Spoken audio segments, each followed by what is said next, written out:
നെടുമ്പാശ്ശേരിയിൽ നിന്നും ഇപ്പോൾ പാരീസിലെ ഷാർൽ ദി ഗോൾ എയർപോർട്ടിൽ നിൽക്കുകയാണ്. ഇപ്പോൾ ഇവിടുത്തെ സമയം വൈകുന്നേരം 3:35 കഴിഞ്ഞു. ഞാൻ ആദ്യമായിട്ടാണ് പാരീസിൽ വരുന്നത്. യാതൊരു മുൻപരിചയമില്ലാത്ത ആർക്കും വളരെ തുച്ഛമായ ചെലവിൽ ഒറ്റ ദിവസം കൊണ്ട് പാരീസിലെ സകല ടൂറിസ്റ്റിക് സ്പോട്ടുകളും ചുറ്റിക്കറങ്ങാൻ സാധിക്കും.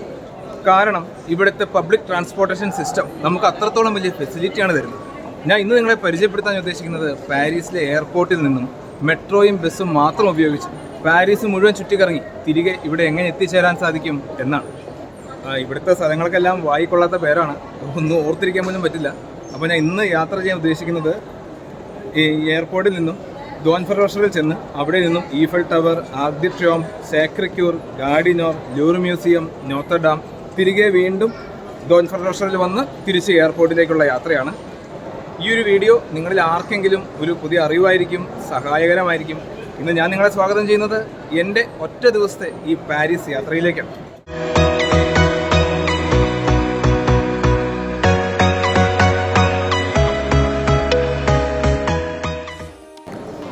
നമുക്ക് ഈ അറൈവൽ ടെർമിനലിന് നേരെ ഓപ്പോസിറ്റ് ഒരു ഇൻഫോർമേഷൻ ഡിസ്പ്ലേ കൊടുത്തിട്ടുണ്ട്. ഈ ഡിസ്പ്ലേ പ്രകാരം നമ്മളിപ്പോൾ നിൽക്കുന്നത് ഈ പോർഷനിലാണ്, 2C ടെർമിനൽ. അവിടെ നിന്നും യാത്ര ചെയ്ത് നമ്മൾ ഈ പോർഷനിലെത്തി. ഇവിടെയാണ് നമ്മൾ ടിക്കറ്റ് എടുക്കുന്നത്. ഈ ടിക്കറ്റ് എന്ന് പറഞ്ഞു കഴിഞ്ഞാൽ ഒരു ദിവസത്തെ യാത്രയ്ക്ക് നമുക്ക് ആവശ്യം വരുന്നത് 25 യൂറോയാണ്. അതായത് ഒരു ഏകദേശം 2000 രൂപ. വെറും 2000 രൂപയ്ക്ക് 25 യൂറോയ്ക്ക് നമുക്ക് ബസ് യൂസ് ചെയ്യാം, ട്രെയിൻ യൂസ് ചെയ്യാം, ട്രാം യൂസ് ചെയ്യാം, മെട്രോ യൂസ് ചെയ്യാം. അപ്പോൾ നമ്മൾ അവിടെ ചെന്ന് RER-B എന്ന മെട്രോയാണ് നമ്മൾ എടുക്കുന്നത്. ആ മെട്രോയിലാണ് നമ്മുടെ അടുത്ത യാത്ര. അപ്പോൾ നമുക്കിനി മെട്രോ സ്റ്റേഷനിലേക്ക് പോകാം.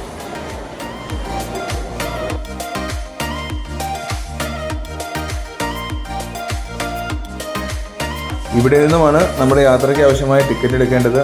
ഈ സ്ക്രീനിൽ ധാരാളം ലാംഗ്വേജുകൾ കാണാൻ സാധിക്കും. അതിൽ നിന്ന് ഇംഗ്ലീഷ് സെലക്ട് ചെയ്യുക.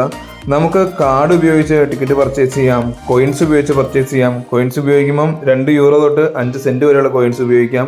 പിന്നെ നമ്മുടെ കയ്യിലുള്ള കറൻസി ഉപയോഗിച്ചും പർച്ചേസ് ചെയ്യാം. സ്ക്രീനിൽ നമുക്ക് ഇതുപോലെ 3 ഓപ്ഷൻസ് കാണാൻ സാധിക്കും: tickets to Paris, other tickets, Navigo pass. ഇതിൽ നിന്നും അതർ ടിക്കറ്റ്സ് ആണ് നമ്മൾ സെലക്ട് ചെയ്യേണ്ടത്. അതർ ടിക്കറ്റ്സിൽ നിന്നും ലാസ്റ്റ് നമുക്ക് കാണാൻ സാധിക്കും പാരീസ് വിസിറ്റ് ടിക്കറ്റ്സ്. അതാണ് നമ്മൾ സെലക്ട് ചെയ്യേണ്ടത്. അതിൽ അഡൽട്ട്, ചൈൽഡ് ചോദിക്കും. 1 ഡേ, 2 ഡേ, 3 ഡേ ചോദിക്കും. 1 ഡേ ആണ് നമുക്ക് ആവശ്യം. ആ 1 ഡേ ടിക്കറ്റ് സെലക്ട് ചെയ്ത് കഴിയുമ്പോൾ നമുക്ക് അതിൻ്റെ എമൗണ്ട് കാണാൻ സാധിക്കും. 25.25 യൂറോയാണ് ഒരു ദിവസം പാരീസ് കറങ്ങുന്നതിന് ആവശ്യമായ ടിക്കറ്റ്. തൊട്ട് താഴെ നിന്നും നമുക്ക് ടിക്കറ്റുകൾ കളക്ട് ചെയ്യാൻ സാധിക്കും. ഇതാണ് പാരീസ് വിസിറ്റിൻ്റെ ടിക്കറ്റ്. പാരീസിലെ 5 സോണുകളും നമുക്ക് ഈ ടിക്കറ്റ് ഉപയോഗിച്ച് സഞ്ചരിക്കാൻ സാധിക്കും. നമുക്ക് സഞ്ചരിക്കേണ്ടത് RER-B എന്ന മെട്രോയിലാണ്. ആ മെട്രോ സ്റ്റേഷനിലേക്കുള്ള ഡോറുകൾ അൺബ്ലോക്ക് ചെയ്യുന്നത് ഈ വിധത്തിലാണ്. നമ്മുടെ മെട്രോ യാത്രയ്ക്ക് തയ്യാറായി നിൽപ്പുണ്ട്. ഈ RER-B സ്റ്റാർട്ട് ചെയ്യുന്നത് ഈ എയർപോർട്ടിൽ നിന്നുമാണ്. എയർപോർട്ടിൽ നിന്ന് ഇത്രയും സ്റ്റേഷനുകൾ കവർ ചെയ്ത് നമുക്ക് എത്തിച്ചേരേണ്ടത് ദോൻഫെറോഷർ എന്ന സ്റ്റേഷനിലാണ്. ദോൻഫെറോഷർ എന്ന സ്റ്റേഷനിൽ നമ്മൾ എത്തിച്ചേർന്നു. ഇവിടെ നിന്നും നമുക്ക് പോകേണ്ടത് ടൊക്കാഡ്രോ എന്ന സ്റ്റേഷനിലേക്കാണ്. അവിടെ നിന്നുമാണ് നമ്മൾ ഈഫൽ ടവർ കാണാൻ പോകുന്നത്.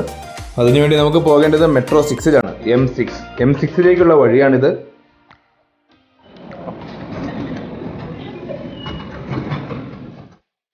M6 പോകുന്ന സ്റ്റേഷനുകളാണ് ഇതെല്ലാം. നമുക്ക് ഇറങ്ങേണ്ടത് ട്രൊക്കാഡ്രോയിലാണ്. എന്നുള്ള M6ൻ്റെ ഡയറക്ഷൻ ഇക്വാലാണ്. 3 മിനിറ്റിനുള്ളിൽ ട്രെയിൻ വരും. ഞാൻ ഇപ്പോഴാണ് ഒരു കാര്യം ഓർത്തത്. നമ്മുടെ ഇന്ന് RER-B പിടിച്ചപ്പോഴുള്ള സമയം 4:10 ഇപ്പോൾ സമയം 5:10. ഒരു മണിക്കൂർ സമയം എടുത്ത് ഇവിടെ എത്താൻ. ഇനിയും ഇവിടുന്ന് അധികം ദൂരമില്ല. M6 വന്നു. നമ്മൾ ടൊക്കാഡ്രോയിലേക്ക് പോകുന്ന വഴി ഇതിൽ ഇരുന്നുകൊണ്ട് തന്നെ ഈഫൽ ടവറിൻ്റെ അതിസുന്ദരമായ ഒരു കാഴ്ച നമുക്ക് കാണാൻ സാധിക്കും.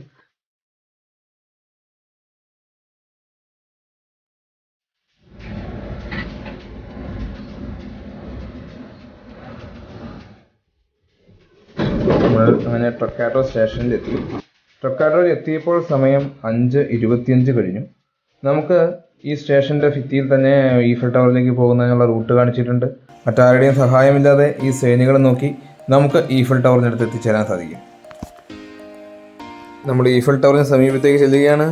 നമുക്ക് തൊട്ട് മുന്നിൽ കാണുന്നതാണ് പാരീസിൻ്റെ അടയാളം തന്നെയായ ആ ഇരുമ്പ് ഗോപുരം, ഈഫൽ ടവർ.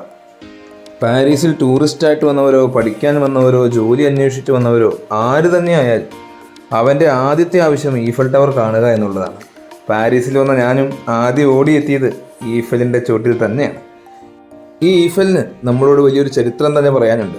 വളരെ മനോഹരമാണ് അതിനകത്തുള്ള കാഴ്ചകളെല്ലാം. ഈഫലിൻ്റെ മുകളിൽ കയറി കഴിഞ്ഞാൽ നമുക്ക് പാരീസ് നഗരം മുഴുവൻ കാണാൻ സാധിക്കും. 330 മീറ്ററോളമാണ് ഈഫലിൻ്റെ ഉയരം.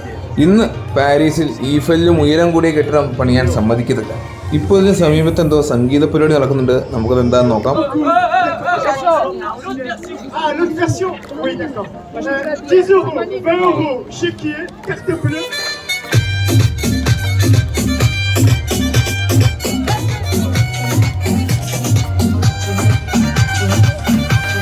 ചൊക്കാട്രോയിൽ നിന്നുകൊണ്ടുള്ള ഈഫലിൻ്റെ കാഴ്ച എന്ന് പറയുന്നത് അതിമനോഹരമാണ്.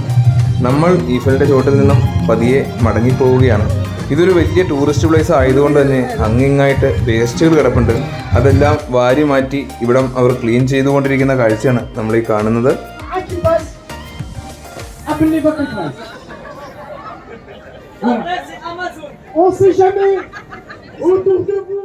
അങ്ങനെ ഈഫലിനോട് യാത്ര പറഞ്ഞ് നമ്മൾ നമ്മുടെ അടുത്ത ലക്ഷ്യസ്ഥാനത്തേക്ക് പോവുകയാണ്. നമ്മൾ ഇനി പോകാൻ പോകുന്നത് പാരീസിൻ്റെ തന്നെ മറ്റൊരു അടയാളമായി തന്നെ പറയപ്പെടുന്ന ആർക്ക് ദി ട്രിയംഫിലേക്കാണ്. ആർക്ക് ദി ട്രിയംഫിലേക്ക് നമുക്ക് പോകേണ്ടതിന് നമ്മൾ എത്തിച്ചേരേണ്ടത് ഷാർൽ ദി ഗോൾ ഇക്തുവാൽ എന്ന മെട്രോ സ്റ്റേഷനിലാണ്. അങ്ങോട്ട് നമ്മൾ പോകുന്നത് M6 എന്ന മെട്രോയിലൂടെയാണ്.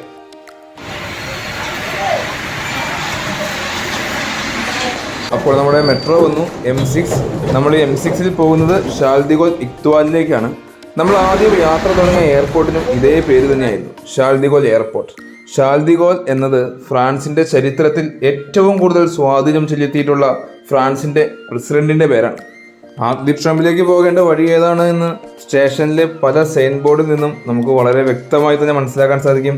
അങ്ങനെ നമ്മൾ ഷാർൽ ദി ഗോൾ ഇക്തുവാൽ സ്റ്റേഷനിൽ നിന്നും ആർക്ക് ദി ട്രിയംഫിന് മുന്നിലേക്ക് ഇറങ്ങുകയാണ്.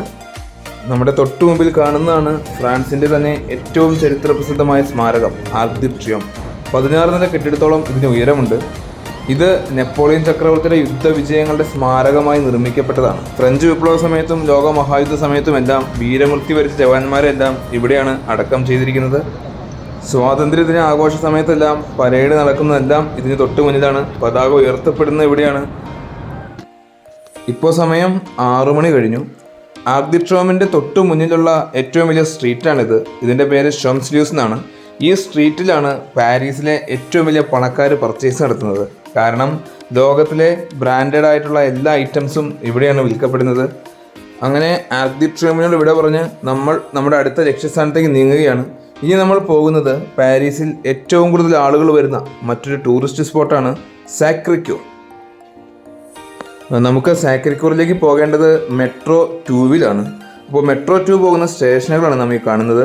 അതിൽ അൻവേഴ്സ് എന്ന സ്റ്റേഷനിലാണ് നമുക്ക് ഇറങ്ങേണ്ടത്. അവിടെയാണ് സാക്രേ-ക്യൂർ.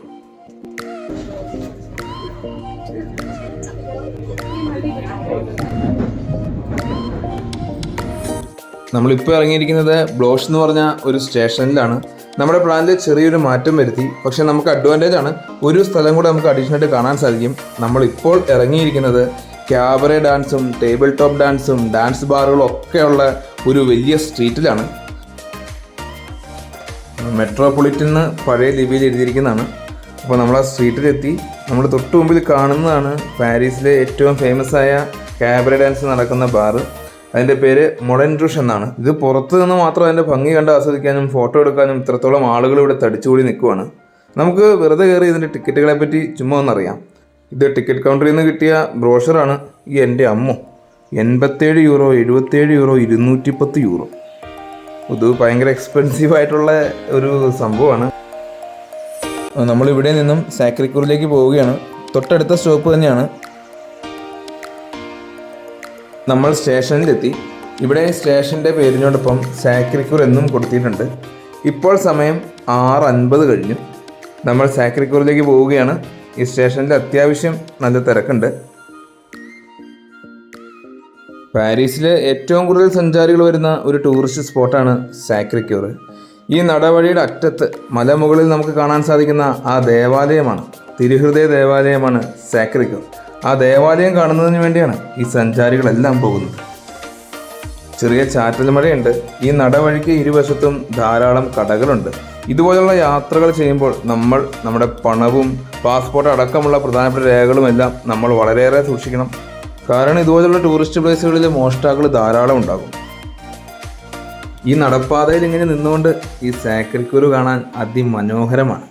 ഈ ദേവാലയത്തിൻ്റെ ഈ മനോഹാരിത ആസ്വദിക്കുന്നതിന് വേണ്ടി തന്നെയാണ് ഈ സഞ്ചാരികളെല്ലാം ആ മലമുകളിലേക്ക് ഒഴുകിയെത്തുന്നത്. ഈ ദേവാലയത്തിന് ധാരാളം പ്രത്യേകതകളുണ്ട്. ഇതിനകത്ത് 500 വർഷമായി നിരന്തരം പ്രാർത്ഥന നടന്നുകൊണ്ടിരിക്കുന്ന ഒരു മുറിയുണ്ട്. ഈ ദേവാലയം ഇത്രത്തോളം ഉയരത്തിൽ സ്ഥിതി ചെയ്യുന്ന കാരണം ഇതിന് മുകളിൽ കയറി നിന്ന് കഴിഞ്ഞാൽ ഈ നഗരം ഏകദേശം മുഴുവനും നമുക്ക് കാണാൻ സാധിക്കും. വളരെ രസകരമായൊരു കാഴ്ചയാണിത്. അമ്മയുടെ കയ്യിലിരിക്കുന്ന കൊച്ച് മൂത്രം ഒഴിച്ചുകൊണ്ടിരിക്കുകയാണ്. പക്ഷെ നമുക്ക് ഇതുപോലുള്ള രസകരമായ കാഴ്ചകൾ ഈ ശില്പങ്ങളിലെ കാണാൻ സാധിക്കും. ഇവിടെ അങ്ങനെ വഴിയരികിൽ നിന്ന് മൂത്രമൊഴിക്കുന്ന ആളുകളെ നമുക്ക് കാണാൻ സാധിക്കില്ല. ഇവിടെ വഴിയരികിൽ തന്നെ ധാരാളം പബ്ലിക് ടോയ്ലറ്റുകളുണ്ട്. ടൂറിസ്റ്റ് പ്ലേസുകളിൽ പ്രത്യേകിച്ച് പബ്ലിക് ടോയ്ലറ്റുകൾ സ്ഥാപിച്ചിട്ടുണ്ട്. ഇതൊരു പബ്ലിക് ടോയ്ലറ്റാണ്. ഇതിൽ ഗ്രീൻ, ഓറഞ്ച്, ബ്ലൂ അങ്ങനെ 3 ലൈറ്റുകളാണുള്ളത്. അതിൽ ഗ്രീൻ തെളിഞ്ഞു കഴിഞ്ഞാൽ നമുക്ക് ആർക്ക് വേണമെങ്കിലും ആ ടോയ്ലറ്റ് യൂസ് ചെയ്യാവുന്നതാണ്. ഇപ്പോൾ സമയം 7 മണി കഴിയുന്നു. നമ്മളിനി സാക്രിക്കൂറിനോട് യാത്ര പറഞ്ഞ് നമ്മുടെ അടുത്ത ലക്ഷ്യസ്ഥാനത്തേക്ക് പോവുകയാണ്. നമ്മൾ ഇനി പോകുന്നത് ഗാർദിനോ എന്ന സ്ഥലത്തേക്കാണ്. ഗാർദിനോ എന്നത് പാരീസിലെ ഏറ്റവും വലിയ ഇന്ത്യൻ സ്ട്രീറ്റാണ്.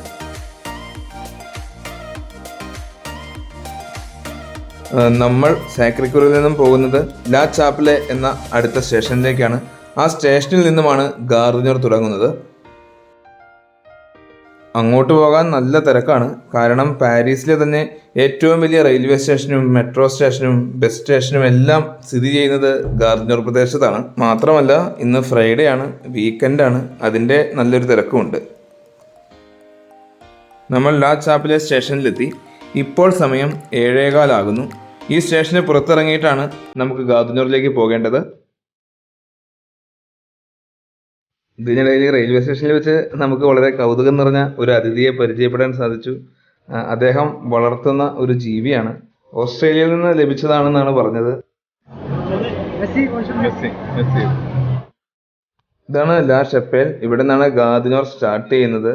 നമ്മൾ ആദ്യം കാണുന്നത് തന്നെ മുനിയാണ്ടി വില്ലാസ്, ഇന്ത്യൻ ഡിസൈൻസ്, അങ്ങനെ നമ്മുടെ നാട്ടിലെ പേരുള്ള കടകൾ, നമ്മുടെ നാട്ടിലെ സ്ട്രീറ്റ്. നമുക്ക് ശരിക്കും നാട്ടിലൂടെ നടക്കുന്ന ഒരു പ്രതീതിയാണ് ഇപ്പോൾ ഉണ്ടാകുന്നത്. നമ്മുടെ നാട്ടിലെ പച്ചക്കറികൾ, നമ്മുടെ ചക്ക, എല്ലാം നമ്മുടെ നാട്ടിലെ സകലതും ഈ സ്ട്രീറ്റിൽ നിന്ന് നമുക്ക് ലഭിക്കും. നടന്നു മടുത്തു, നല്ല വിശപ്പുണ്ട്. ഇപ്പോൾ നിൽക്കുന്നത് ശരവണഭവന് മുന്നിലാണ്. നമ്മൾ പുറത്ത് എവിടെ പോയാലും വെജിറ്റേറിയൻ ഫുഡ് കഴിക്കുവാണെങ്കിൽ ആര്യാസിന്നോ ശരവണഭവനിന്നോ സാധാരണ നമ്മൾ കഴിക്കത്തുള്ളൂ. ഇപ്പോൾ പാരീസിലെ ശരവണഭവന് മുന്നിൽ നിൽക്കുകയാണ്. ഇതിനകത്തേക്ക് കയറി നല്ല രീതിയിൽ ഫുഡ് കഴിക്കാൻ പോവാണ്.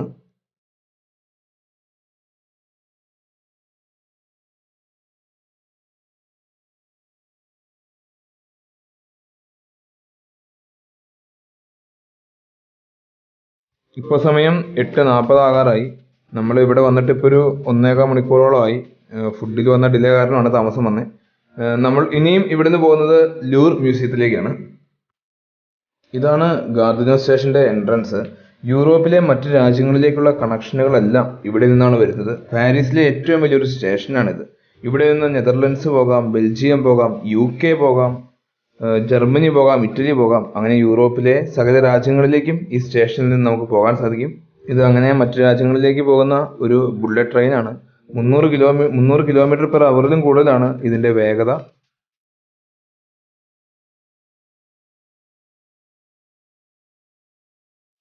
നമുക്ക് ഇവിടെ നിന്നും പോകേണ്ടത് മെട്രോ 4-ലാണ്. അപ്പോൾ M4-ലേക്കുള്ള റൂട്ട് ഇതാണ്. M4 കടന്നു പോകുന്ന സ്റ്റേഷനുകളാണ് ഈ കാണുന്നത്. നമുക്ക് ലൂർ മ്യൂസിയത്തിലേക്ക് പോകുന്നതിന് വേണ്ടി ഷെറ്റ്ലേറ്റിലാണ് നമ്മൾ ഇറങ്ങേണ്ടത്. അവിടെ നിന്നും M1 എന്ന് പറഞ്ഞ അടുത്ത മെട്രോയിലാണ് നമ്മൾ ലൂർ മ്യൂസിയത്തിലേക്ക് പോകുന്നത്. ഇതൊരു അണ്ടർഗ്രൗണ്ട് മെട്രോ സ്റ്റേഷനാണ്. നമ്മളിപ്പോൾ സഞ്ചരിച്ച പല സ്റ്റേഷനുകളും അണ്ടർഗ്രൗണ്ട് മെട്രോ സ്റ്റേഷൻ തന്നെയാണ്. അവിടെയെല്ലാം നമുക്ക് ഇതുപോലുള്ള പ്രൊട്ടക്ഷനുകൾ കാണാൻ സാധിക്കും. നമുക്ക് പോകാനുള്ള മെട്രോ വന്നു. മെട്രോയിലേക്ക് നമ്മൾ കയറുകയാണ്. ഇനി നമുക്ക് ഇവിടെ നിന്നും പോകേണ്ടത് ഷെറ്റ്ലേറ്റ് എന്ന അടുത്ത മെട്രോ സ്റ്റേഷനിലേക്കാണ്.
പറഞ്ഞ് ഇവിടെ നിന്നും ഇറങ്ങുകയാണ്. നമ്മുടെ അടുത്തതും അവസാനത്തേതുമായ ലക്ഷ്യസ്ഥാനമാണ് നോർത്തർഡാം. ഇപ്പോൾ സമയം രാത്രി 9:25 ഇവിടെ നിന്നും നോർത്തർഡാം പോകുന്നതിന് വേണ്ടി നമ്മൾ M1 ഷട്ട്ലയിൽ പോയി ഇറങ്ങി. ഷട്ട്ലയിൽ നിന്നും M6 നോർത്തർഡാമിലേക്ക് പോകുന്നത്. നമുക്ക് പോകാനുള്ള M1 ആണ് വന്നിരിക്കുന്നത്. M1 ഞാൻ നേരത്തെ പറഞ്ഞതുപോലെ ലോക്കോ ബഡ്ജറ്റിലെത്ത ഓട്ടോമാറ്റിക് മെട്രോയാണ്. നമ്മൾ M1 കയറി ഷട്ട്ലയിൽ പോയി ഇറങ്ങാൻ പോവുകയാണ്. ഷട്ട്ലെ സ്റ്റേഷനിൽ നമ്മൾ ഇറങ്ങി. ഇവിടെ നിന്നും നമുക്ക് M4 ആണ് വേണ്ടത്. അങ്ങനെ നമ്മൾ നോർത്തർഡാമിൻ്റെ സ്റ്റേഷനിൽ ഇറങ്ങി. ഇവിടെ നിന്നും നമ്മൾ നോർത്തർഡാമിലേക്ക് പോവുകയാണ്. നോർത്തർഡാം എന്ന വാക്കിനർത്ഥം അവർ ലേഡി എന്നാണ്. ഇതൊരു ദേവാലയമാണ്. ഇതിൻ്റെ ഏറ്റവും വലിയ പ്രത്യേകത എന്തെന്ന് വെച്ച് കഴിഞ്ഞാൽ ഇത് സ്ഥിതി ചെയ്യുന്നത് പാരീസിൻ്റെ സെൻട്രലാണ്. ഈ ദേവാലയത്തിനകത്ത് നമുക്ക് പാരീസിൻ്റെ സെൻട്രൽ പോയിന്റ് കാണാൻ സാധിക്കും. ദിനം പ്രതി 10,000-കണക്കിന് സഞ്ചാരികളാണ് ഈ നോർത്തർഡാം സന്ദർശിക്കുന്നതിന് വേണ്ടി ഇവിടെ എത്തിച്ചേരുന്നത്. നമുക്കറിയാവുന്നതുപോലെ 2019 സംഭവിച്ച ഒരു വലിയ അഗ്നിബാധയെ തുടർന്ന് ഈ ദേവാലയത്തിൻ്റെ പ്രധാനപ്പെട്ട ഭാഗങ്ങളും മേൽക്കൂര അടക്കമുള്ള ഭാഗങ്ങൾ കത്തി നശിക്കുകയുണ്ടായി. ഇപ്പോഴും അതിൻ്റെ അറ്റകുറ്റപ്പണികൾ നടന്നുകൊണ്ടിരിക്കുകയാണ്. 2024 ഈ അറ്റകുറ്റപ്പണികളെല്ലാം തീർന്ന് ദേവാലയം പഴയതുപോലെ ആകുമെന്നാണ് ഇതിൻ്റെ അധികൃതരെല്ലാം പറയുന്നത്. അതുകൊണ്ട് ഇപ്പോൾ നമുക്ക് ദേവാലയത്തിനകത്തേക്ക് പ്രവേശനമില്ല. ഇപ്പോൾ സമയം രാത്രി 9:45. ഇത്രത്തോളം സമയമായിട്ടും ഇവിടെ ഇരുട്ട് വീണു തുടങ്ങിയിട്ടില്ല. മഴ മൂടി നിൽക്കുന്നുണ്ടെന്നല്ലാതെ ഇപ്പോഴും നല്ല പ്രകാശമുണ്ട്.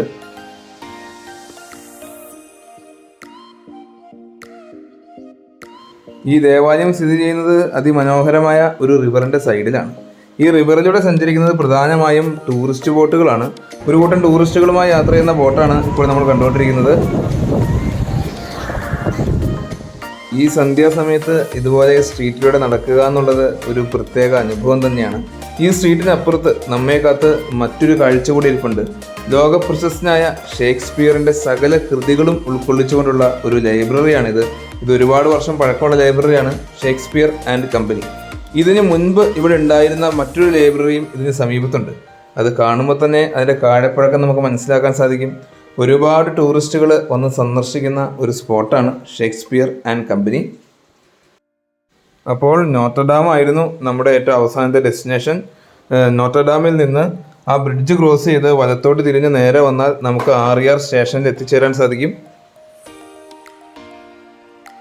നമ്മുടെ എയർപോർട്ടിൽ നിന്ന് വന്നത് RER Bയിലാണ്. ഇവിടെ നിന്നും RER Bയിൽ കയറി എയർപോർട്ടിലേക്ക് തിരിച്ചെത്തിച്ചേരാൻ സാധിക്കും. RER Bയിലേക്ക് എത്തിച്ചേരാൻ അല്പദൂരം നമ്മൾ നടക്കേണ്ടതുണ്ട്. ഇവിടെ കാണിച്ചിരിക്കുന്ന സൈൻ ബോർഡുകളെല്ലാം നോക്കി സൈഡിലും റൂട്ടിലും എല്ലാം RER B കാണിച്ചിട്ടുണ്ട്. അതെല്ലാം നോക്കി നമ്മൾ RER Bയുടെ സ്റ്റേഷനിൽ എത്തിച്ചേരണം. ഇവിടുത്തെ ഡിസ്പ്ലേയിൽ നമുക്ക് മെട്രോ വരുന്ന സമയം കാണാൻ സാധിക്കും. നമുക്ക് പോകേണ്ട ഷട്ട്ലെ എയർപോർട്ടിലേക്കുള്ള മെട്രോ 3 മിനിറ്റിനുള്ളിൽ വരുന്നതായിരിക്കും. അങ്ങനെ നമ്മുടെ ഒരു ദിവസത്തെ പാരീസ് ട്രിപ്പ് നമ്മളിവിടെ അവസാനിക്കുകയാണ്. ഇപ്പോൾ ഞാൻ നിൽക്കുന്നത് നോർത്തർഡാമിന് തൊട്ടടുത്തുള്ള RER സ്റ്റേഷനിലാണ്. എയർപോർട്ടിലേക്കുള്ള മെട്രോ എൻ്റെ തൊട്ട് പുറകെ വന്നുകൊണ്ടിരിക്കുകയാണ്. ഈ മെട്രോയിൽ കയറി കഴിഞ്ഞാൽ ഒരു സ്റ്റോപ്പ് കഴിഞ്ഞാൽ അടുത്ത സ്റ്റോപ്പ് CGD2 ആണ്, നമ്മുടെ എയർപോർട്ടാണ്. നമ്മൾ ആദ്യം മെട്രോ മെട്രോയിൽ കയറിയത് 4:10-നാണ്. ഇപ്പോൾ സമയം 10:10 6 മണിക്കൂർ കഴിഞ്ഞു. 24 മണിക്കൂറിൻ്റെ ടിക്കറ്റാണ് നമ്മൾ എടുത്തത്. 24 മണിക്കൂറിൽ പോലും 6 മണിക്കൂർ മാത്രമേ നമ്മൾ യൂസ് ചെയ്തുള്ളൂ. ഈ 6 മണിക്കൂർ കൊണ്ട് 7 ടൂറിസ്റ്റിക് പ്ലേസുകൾ നമ്മൾ കവർ ചെയ്തു. ഇനിയും ധാരാളം മണിക്കൂറുകളുണ്ട്. ഈ മണിക്കൂറിൽ നമുക്ക് 24 മണിക്കൂർ ഉപയോഗിച്ച് പാരീസിൽ ഇനിയും ധാരാളം ടൂറിസ്റ്റ് പ്ലേസുകളുണ്ട്. അങ്ങനെ പാരീസ് ഒരു ദിവസം കൊണ്ട് നമുക്ക് എൻജോയ് ചെയ്യും. പിന്നെ എൻ്റെ ബ്രദറിൻലോ പാരീസിൽ 10 വർഷമായിട്ട് ജീവിക്കുന്ന ആളാണ്, ടൈസൺ ജോൺ.